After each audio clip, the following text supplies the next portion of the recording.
Hey guys, welcome to my first drive video on BMW's X5M competition LCI. Because we're in the middle of December and we're in Germany and we've been in Austria, by law we have to be on winter tyres.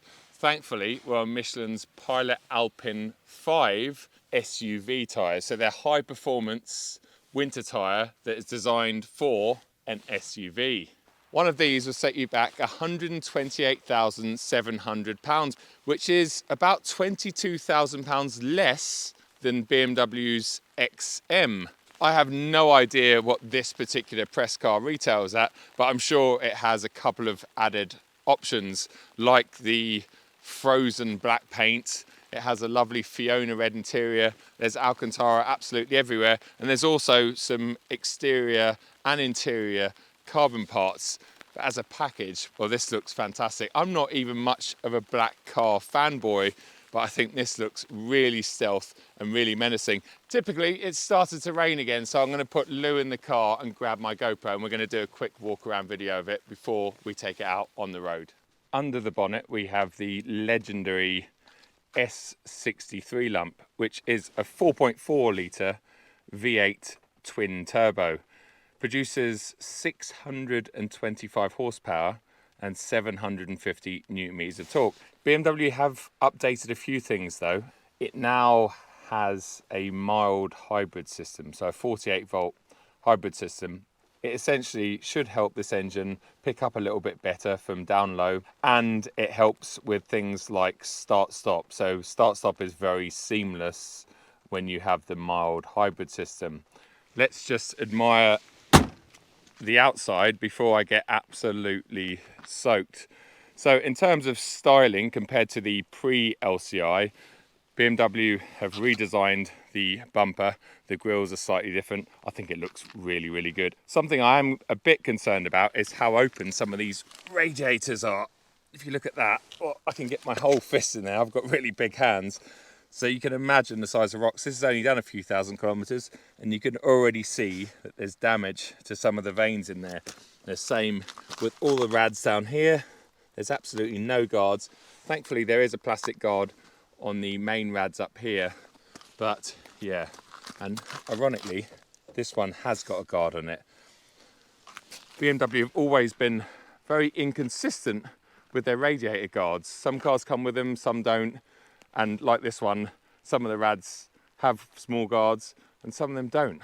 What I didn't mention earlier is this is on its winter wheels as well as its winter tyres. So we have a 21-inch square setup, 295 section on the front axle and on the rear axle. Around the side of the car, to my knowledge, it's pretty much the same as the pre-LCI.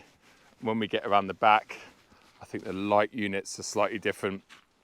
They look like full LED now, judging by the flickering. I'm getting on my GoPro. Now let's open the boot. We still have the split fold rear tailgate, which is really handy. But something that is missing in here, and I think they have removed it on the LCI cars, is the wonderful electronic parcel shelf that used to fold into the boot floor. Yes, it was ridiculous and maybe over-engineered and probably weighed a lot and cost a lot of money, but that seems to have disappeared in LCI versions of the X5 and the X5M. But there's plenty of boot space in here, very useful for trips away. And if you were using your X5 or your X5M as a family car, well, there's loads of luggage room. There's also some storage under the boot floor for valuables when you're locking your car. What are we greeted with in here? Well, firstly, these seats. They're not new. They've been around since circa 2018 when BMW launched the wonderful F90 M5. And I'm sure if you're a regular listener and watcher, you are probably sick and tired of me saying how brilliant they are. Without doubt, in my opinion, they are the best all-round seat that I've ever had the pleasure of sitting in. They are so comfortable, they are so adjustable, and they are so supportive. If you did miss my pre-LCI X5M competition video that I shot just over a year ago, there'll be a link to it somewhere up here. it's just clocked over 500,000 views, which is really impressive. So massive thanks to each and every one of you for watching that, because in today's world of uncertainty in YouTube, getting a video that has clocked 500,000 views is really, really impressive. I do go into a lot of depth with that car. It's during summer months, so it's on summer tyres, so I'm able to push it a lot more and talk about its handling dynamics. First thing to talk about when we jump in here is the driving position, and guess what, it's absolutely bang on. It does feel like I'm sitting a little bit higher if I look outside at the horizon, but that's because I am sitting a little bit higher. I'm in an SUV. Other updates I can see in here, well, we have the brilliant carbon paddles that were first seen in cars like the G80 and G82 M3 and M4. You can now get them in the M2 as well, and I just think that they kind of bring this cabin in line with the rest of BMW M cars. And then beyond the wheel and the paddles, well, we have the curved display, which again is absolutely no surprise because that is in pretty much every single BMW on sale today. There's a few different variations. I am getting more and more used to it. As most of you know, I love my analog dials, and I think nothing is ever going to replace them. But in terms of the clarity, the graphics, the lack of reflection that this screen gives, it's really good. And the more time I spend with it in cars like the M2 long term that I've just given back and my M3 Touring, the more I understand it. I do like it in some scenarios, but I really miss the old setup in other scenarios. But otherwise, as far as I can see, maybe aside from the tacky illuminated M logo on the passenger side there, the interior is pretty much exactly the same as the pre-LCI X5 and X5M, and that's not a bad thing because it just screams quality in here. There are nice leathers and Alcantara absolutely everywhere you look. It's lovely. The center console clad with leather. It has loads of ambient lighting built into it. We've got a very familiar button pad down here with the iDrive controller, and we've got a proper gear selector down here which is covered in leather, which looks really good. We have things like M mode and the setup menu, which we had in the older X5M, so engine, chassis, steering, brake and M X-Drive setup. This being an X5M, it has BMW's M X-Drive system, not the switchable system though, so you can't send all of the power and torque to the rear axle, but you can send more power and torque to the rear axle if you go into four-wheel drive sport. And that's what I spent most of yesterday in when I was up in the snow and on the ice. I might have been skidding around a little bit, but it was difficult because we didn't have much private land to play on. And once again, you can save all your favorite presets to the M1 or M2 button that are on the steering wheel. When we look down here, we've got two really usable cup holders, and they are both heated and cooled depending on what you've got in there, which is awesome. We've got a wireless charging pad up front there, and in here we've got a massive storage bin. The one thing this X5M doesn't have is a panoramic sunroof, which would have been nice over the past few days because the weather has been a bit gloomy, but being an M car, there's always the argument of not having weight in high up positions. So that's a bit of a personal choice. I think if you're using one of these as your family car, it's always a good idea to have a pan roof because it just opens up the rear of the interior. It just makes it a bit happier back there, whereas when you've just got the normal roof, well, it does get a bit dark back there, as you can see, and as Lou is experiencing as she's hiding off camera. While we're talking about the rear of the cabin quickly, there's plenty of space there, plenty of headroom. It's as big as you need it to be. You could run 3 adults back there, but obviously, like all cars, if there is one sitting in the middle, they are going to be slightly compromised. Right, let's get this out on the road. I can give you a quick summary of what I think this is like from behind the wheel.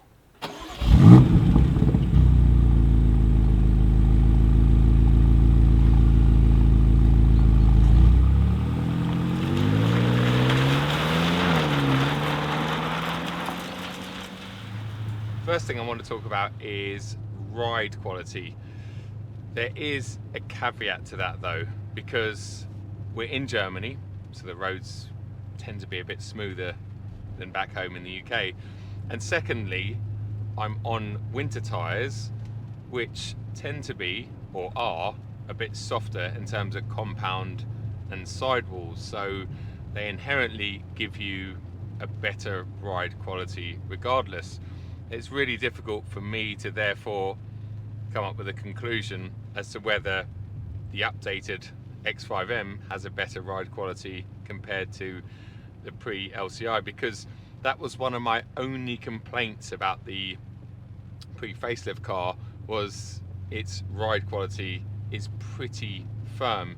Not uncomfortable, but pretty firm. And I can imagine it's extremely difficult for BMW M engineers to produce something like this car, which is meant to tick so many boxes. Because let's look at the XM, for example. I think the XM has missed so many targets because it is so big and so heavy. Thankfully, this is a lot lighter than the XM, and I think that they spent a lot more time engineering driving dynamics into this car.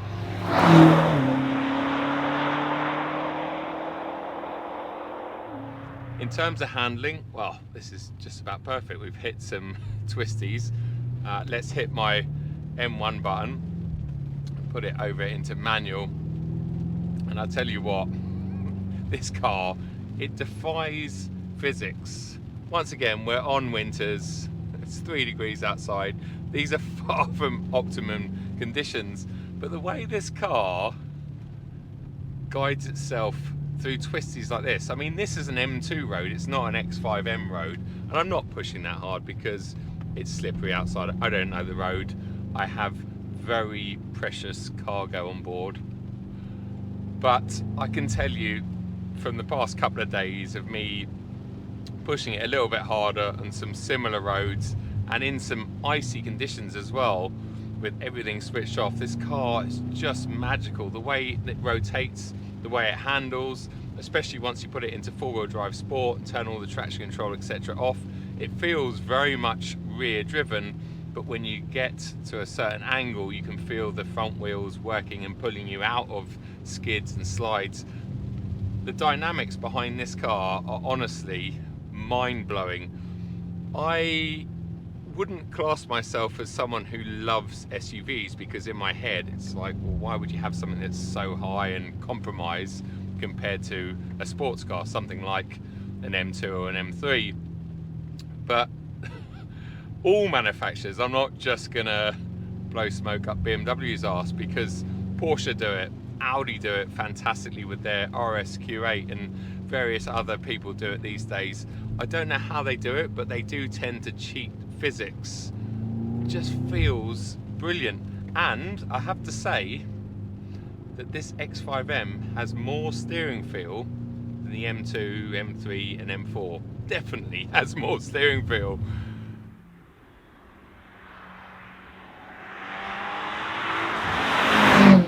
And aside from the insane pulling power and torque that this engine has, like, I can't even begin to tell you. We're in 6th gear now at 75 kilometers per hour. We're in 100, going up a slight incline, put your foot down, there's 90, there's 100.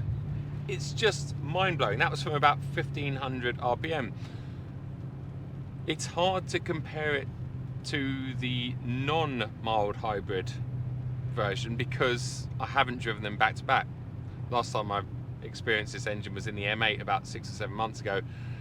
It's a different car, it's a slightly lighter car, so I can't compare, but it definitely feels like that mild hybrid system is assisting me with low down stuff especially.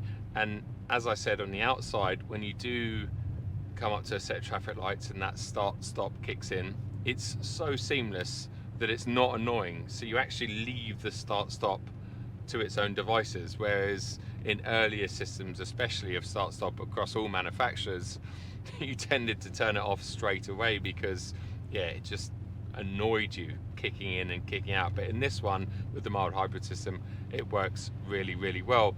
But otherwise you don't notice that mild hybrid system, and I think that's a good thing. It is helping in places, but it's not intruding, and I think that's very, very important. BMW M claim this X5M competition will do the 0 to 62 sprint in 3.9 seconds, and I don't doubt that at all. I think it could do it in 3.9 seconds in these conditions. When I timed that older car, I think I managed 3.35 seconds on one of my runs. Left foot is hard down on the brake, right foot on the accelerator, launch control active, here we go. Oh, hardly any slip this time, and here we go, 3.35 seconds. And when you're sitting up high and in a big SUV, that feels ridiculously fast, and it's all the performance you're ever gonna need. I was hoping to do a little bit of a high-speed run on the Autobahn today, but when it's raining and foggy like it is today, it's just not going to happen. It's too dangerous, and there are speed limits in those conditions. But thankfully, on the way down to Austria a couple of days ago, I did film a little Instagram clip. So I will show you that now, and you can join me back here. You join me in BMW's X5M competition. This is the LCI version, so the very latest one. And I'm sitting currently on a German Autobahn that has no speed limit. So I thought I'd bring you along for a quick acceleration run. I'm going to change down, and we're going to start at about 100 kilometers per hour, which is 60 odd miles an hour. And we're going to accelerate through 200 kilometers per hour. So let's put it into third, and here we go. We're actually going up a bit of an incline as well. It's pulling like an absolute train. There's 200,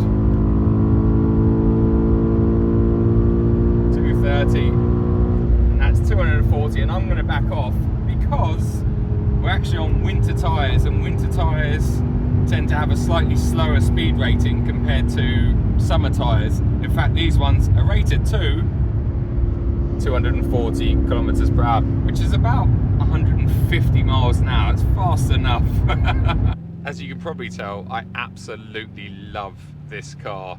I think BMW have got it just right. And even if you are a die-hard sports car person, or someone that just doesn't believe in SUVs like I am most of the time, there's no denying that this car, this vehicle, ticks so many boxes. It does so many things so well, to the point that I actually said to Lou yesterday, if I won the lottery tomorrow, which I don't play by the way, in my ideal 10-car garage, I would have an X5M for sure, without a doubt, because it does everything so well. If I knock that back into auto, I can just sit back here in these beautifully comfortable and supportive seats with this really commanding driving position.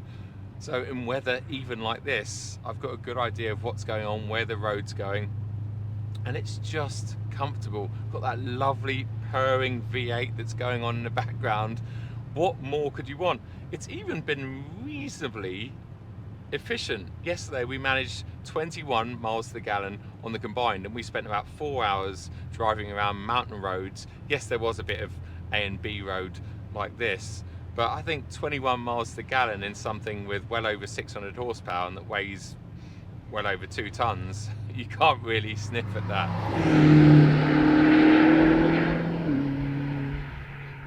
Before we end this video, I just wanted to compare this car to BMW M's very own flagship and unique XM. A car and a model that I'm fairly familiar with, especially recently. I had one for 10 days in Australia, and I also went to the launch of the XM out in Arizona about 9 or 10 months ago. I'm really confused by that particular model. To me, it doesn't really make much sense. It doesn't seem to do anything particularly well. It weighs almost 3 tons thanks to its full hybrid setup, and therefore the M engineers have had to put very stiff spring rates in to support the car so that it handles. But unfortunately, the ride quality is massively compromised, and it still doesn't handle that well. Certainly nothing like the X5M. So I'm left scratching my head trying to figure out what kind of personal customer would buy the XM, especially as it's £22,000 more than one of these. But the XM does have 2 unique features as far as I'm concerned that this X5M and the X6M don't have. The first one is the rear bench. The X5M's rear bench is so luxurious, so comfortable. It's reclined a lot more than this one. It's just a really nice place to be, although the rear windows in the XM are smaller and therefore you get less light back there. That's the first thing. Second thing is the fact that it is a full hybrid and therefore you get an electric only range, which I'm sure is handy if you live in or near cities, etc. I think you're able to get about 30 miles of electric only range. Obviously this car has a mild hybrid system, which means that you don't have any electric only range. So aside from the rear bench being more comfortable, a bit more luxurious, and the fact that it can run on electric energy only, there is no reason to buy an XM as far as I'm concerned. This car is far prettier, it drives so much better, it handles better, the ride quality I would say is also slightly better, it has all the tech you could ever want. I absolutely love it, I really do. And XM aside, it's a brilliant piece of kit, and I think we're really going to miss this internal combustion only setup when the next generation comes in, which will almost definitely be a hybrid setup like the XM. So once again, I'm giving BMW M and their brilliant facelifted X5M a big thumbs up, because I really love this car. I even love the frozen black paintwork, which I can't believe I'm saying. It seems to have dealt with these bad weather conditions really well, because it still looks clean, and we have been driving it through this sort of weather non-stop for the past 2 or 3 days. Anyway, we're just about to join an Autobahn, so I'm going to switch these cameras off because I need to concentrate properly. I hope this video turned out okay. We were so limited with time and weather, as you've seen. Massive thanks to my lovely other half, Lou, for her patience. She's been sitting there like an absolute angel. She helped me film the intro, etc. So I'm very grateful about that. And of course, massive thanks to Martin and BMW M in Germany for throwing us the keys to this wonderful car for the past few days. I'll see you at another video very soon. Cheers.